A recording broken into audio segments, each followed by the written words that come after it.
All right, everybody, how we doing tonight? Scapegoat Taproom, what a great place. Look at this crowd. Might be older than me. Man, there are more support socks in here than a Hanes outlet store. Oh, my God. Jeez, the guy's got every Skechers slip-on pair covered. I see it. I saw a group of women when I walked in talking together. I thought maybe they're filming a remake of Golden Girls. I had no idea what was going on. Come on, take it easy. Calm down. Hey, great venue. Thank you so much for coming out. It means a lot. You got a great show to look forward to. I'd like to thank the owners, Chris and Jody, for opening up their place. Yep. That is awesome. I have a few ground rules I'll go over.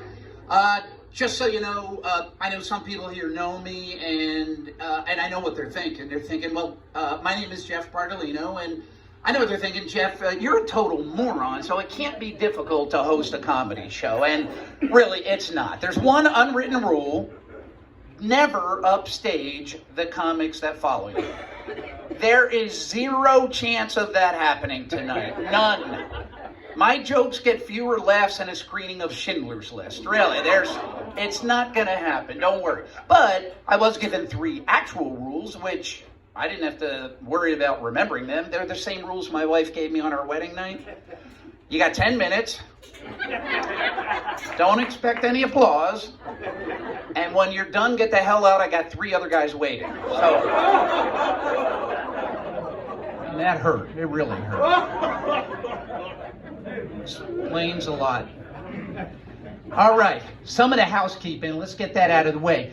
Chris and Jody are going to be working the bar, and John will be floating around here with table service, so take advantage of that. Let's make sure we got a great group of people here. Let's make sure we keep those aisles clear. The emergency exits, I was told to inform you, one here, the main door there, and then back where the restrooms are. So just so you know where everything's situated and everything's good. Otherwise, you can sit back and have a wonderful time. So thank you again for being here. So, Compass Point. How many Compass Point residents do we have here? Yeah. Yep. I figured there was going to be a big crowd. Gated community, love that. I feel so safe. I thought it was a little bit of overkill having them strip search me when I came in over here. Didn't see the need for that, but he was polite and very gentle, and I'm meeting him for drinks later, so that was a little bonus I did not expect. You like that one, huh? Okay, good, keep that up. I did not pay him to laugh either. He's doing that completely on his own. And I know, look, Compass Point, I know they take care of the residents. You have lots of options for things to do on a Thursday night. I took a look at your community calendar, and there were a couple that you could have gone to, but you came here instead, and we thank you for that. Give yourselves a round of applause just for being here. Yeah. There were a couple choices. One, it was ladies only. It was keeping your fur baby warm during the winter months. And ladies, I know that may sound dirty, but I think it refers to pets. So it's not what you might have thought. And if I'm wrong about that, my suggestion is just add an extra layer. So that's all I would tell you. And the other one, I think you had a nutrition expert who was going to talk about, I remember the title of it. It was stool softeners as part of a healthy lifestyle. So you... And truth be told, if I wasn't here, I would be at the stool softener presentation. So thank you for being here. I also, look, I know you got an HOA here. You have a board.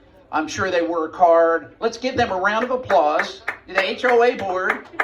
Wow. You would think I asked you to applaud the Nazi party. Let's go now.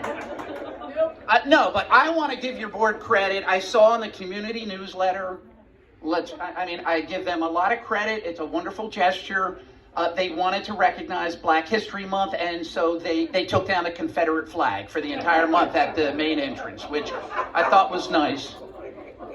There was a little dispute when they realized it's a leap year. That's 29 days. We really didn't, but they went with it, and I do appreciate that. Okay. All right. So, 3 days. for the big game. Everybody ready for it? Oh, yeah. Yeah, Kansas City, San Francisco, and Taylor Swift. Yeah. She might be on the screen more than the players are. KFC, just in time, came out with a special Taylor Swift meal for the Super Bowl. So you can look for it at your local franchise. It's 2 skinny legs, 2 small breasts, and a left wing. So that's something to look forward to, especially if you're on a diet. Good one, Jeff. You know the difference between Taylor Swift and stale Pepsi? Stale Pepsi will not write a song about you when you dump it. That's the difference right there. Gotta be careful. Are there any Swifties here? Yeah. None? We got one? Yeah. My wife has been calling me a Swiftie for years. The bad news is she's referring to my performance in the bedroom, and I really don't think that's a compliment. Yeah, my sex life is like my Ferrari, and I don't have a Ferrari, so yeah. There are a few reasons for that. Can I share them with you? Would you mind? Is that okay? My upbringing, I was a teenager in New Jersey in a big Italian family in the 1970s. Let's just say the Italian men then were not the greatest role models.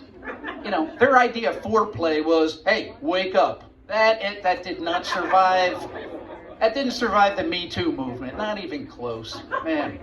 I'm not as fit as I used to be. That's another hindrance. And geez, the other day my wife said, "Hey, you want to go upstairs and have sex?" I said, "Pick one or the other. I can't do that."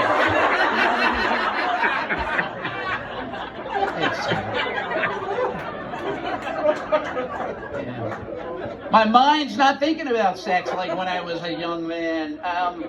She recently said, "Hey, how about 69 tonight?" I said, "We are not setting the thermostat that high. There's no way." Have you seen our electric bill? And then the worst thing, she likes to make fun of a certain part of my anatomy, which really, can do a job on your self-esteem. We were at a dinner party recently, and I just leaned in, I whispered, I said, "Hey, you want to get out of here and go home, and I'll slip you 8 inches?" And she said, "I don't think you can get it up 4 times.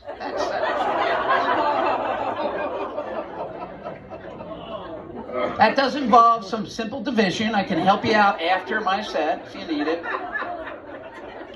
So it's really starting to play with my head. I thought, I really should learn about this more so I can learn to deal with it. And I went to the Leland Library. I went up to the librarian and I said, "Look, I don't remember the title. It's a new book, and it's about men with small penises." And she's looking at her computer, and she said, "I don't know if it's in yet." I said, "Yeah, that's the one." There we go.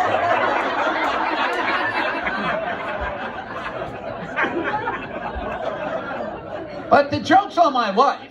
She does not even know that there was a day when my penis was in the Guinness Book of World Records. Yeah. Well, then the librarian asked me to take it out. So that, but for a few shining moments, I try to spice things up. Like maybe that'll get things going. I arranged a threesome recently. There were 2 no-shows, but I still had a great time.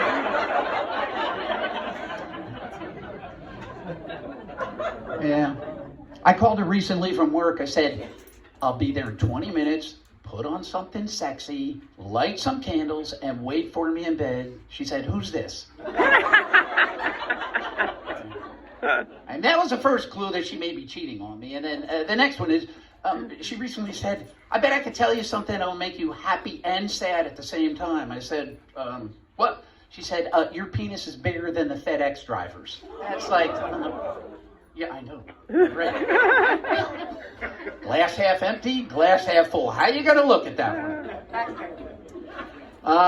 We're into, or she is really into role playing. I'm not really big on that. She made me dress up like an airline pilot recently. I had the short sleeve, white shirt, the little cap. And then I thought she took it too far. She had me jumping up and down on the bed to simulate turbulence on the bed, right? And then I waited for a half hour in bed while she was serving refreshments to the passengers. Like, I think we're going a little too far with this one. All right. I think we're going to move on. We have 3 terrific comics coming up here. The first one, a local, I'm calling him a local legend. I don't care what he thinks of that. He's a comedian. He teaches comedy classes, and you usually see him hosting a lot of shows in the area. Very funny guy. Let's give it up for Rich Nielsen. Hey!